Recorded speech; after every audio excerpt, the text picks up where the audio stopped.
پاکستانی سیاست میں ایک بڑی جو پیش رفت ہے وہ حکمراں جماعت کے اپنے ہی کسی وزیر کا مستعفی ہو جانا ہے، اور یہ تیسرا موقع ہے کہ ایک بڑا سکینڈل سامنے آتا ہے، بڑا میجر میگا سکینڈل، جس کے نتیجے میں پرائم منسٹر کسی اپنے وزیر کو کہتے ہیں کہ آپ استعفیٰ دے دیں، اور پھر وہ کسی ٹویٹ یا پریس کانفرنس کی شکل میں اپنے استعفے کا اعلان کرتے ہیں۔ زلفی بخاری نے گزشتہ روز ایک ٹویٹ کی جس میں انہوں نے کہا کہ رنگ روڈ والے معاملے کے اندر وہ استعفیٰ دے دیں تاکہ اس کی شفاف تحقیقات جو ہے اس کو آگے بڑھایا جا سکے۔ جیسچر اچھا ہے، لیکن ہماری اطلاع یہ ہے کہ پرائم منسٹر نے ان کو کہا کہ آپ استعفیٰ دے دیں، انہوں نے خود سے والنٹیئر نہیں کیا۔ یہ ایٹ لیسٹ ہماری اطلاع ہے، وہ اس کو ڈینائی کرنا چاہیں تو ان کو پورا حق حاصل ہے۔ اسی طریقے سے کہا یہ جاتا ہے کہ وزیر ہوا بازی جو ہیں ان کو بھی کہا گیا کہ وہ بھی استعفیٰ دے دیں۔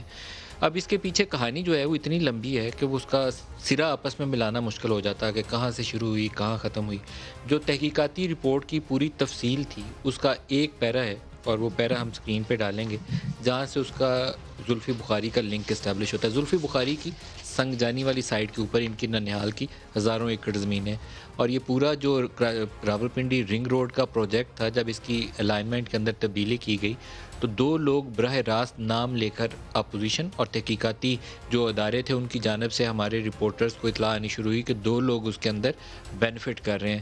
ایک پہلا نام جو سر فہرست آتا تھا زلفی بخاری کا آتا تھا، اور دوسرا نام وزیر ہوا بازی غلام سرور کا آتا تھا۔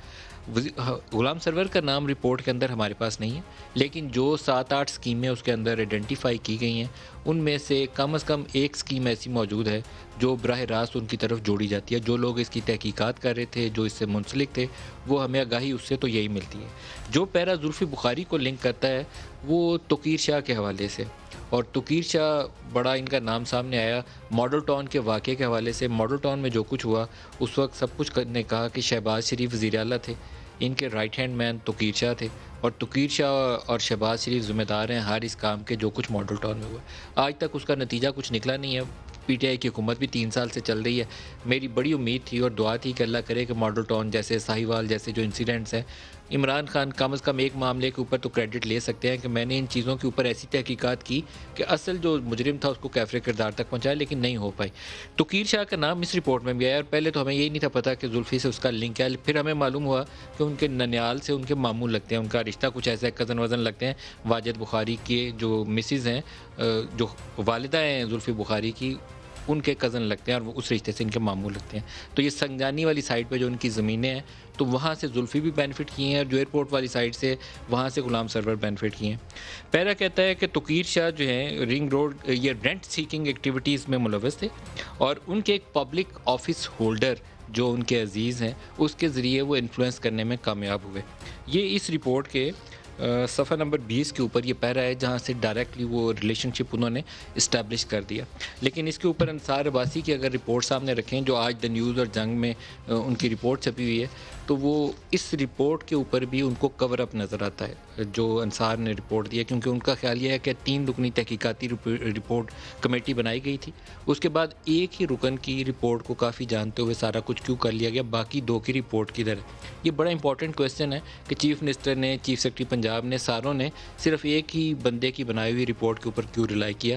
کیونکہ یہاں تاثر جو ہے وہ عام طور پر یہی ہے کہ پرائم منسٹر نے ایکشن لیا ہے، اور پرائم منسٹر نے ایکشن تب لیا ہے جب ان کو یہ اطلاع پہنچی کہ یہاں اربوں روپے لوگوں نے کما لیے ہیں رنگ روڈ کے ڈیزائن میں تبدیلی کر کے۔ جن لوگوں کی زمینیں اس منصوبوں میں آ رہی تھیں انہوں نے وہاں سوسائٹیز بنائیں، اور کسی کے پاس اگر 2000 ایکڑ تھی اس نے 5000 ایکڑ بیچی اور کئی ارب روپیہ جیب میں ڈالا۔ زمین ہے یا نہیں ہے بعد میں دیکھیں گے، اور یہ لمبا ایک گھپلا ہو گیا آپ کی حکومت میں۔ پرائم منسٹر کے یہ چیز نالج میں آئی اور انہوں نے تحقیقات آرڈر کی۔ ہمارے پاس یہ اطلاع ایسی پہنچی تھی کہ پرائم منسٹر نے آرڈر کیا اس کے اوپر۔ جب یہ پروگرام کیا ہم نے گزشتہ ہفتے، تو اس کے بعد پی ایم ایل این نے پریس کانفرنس بھی کی، اپوزیشن نے اس کے اوپر سوالات اٹھائے، اسمبلی کے اندر یہ معاملہ پہنچا۔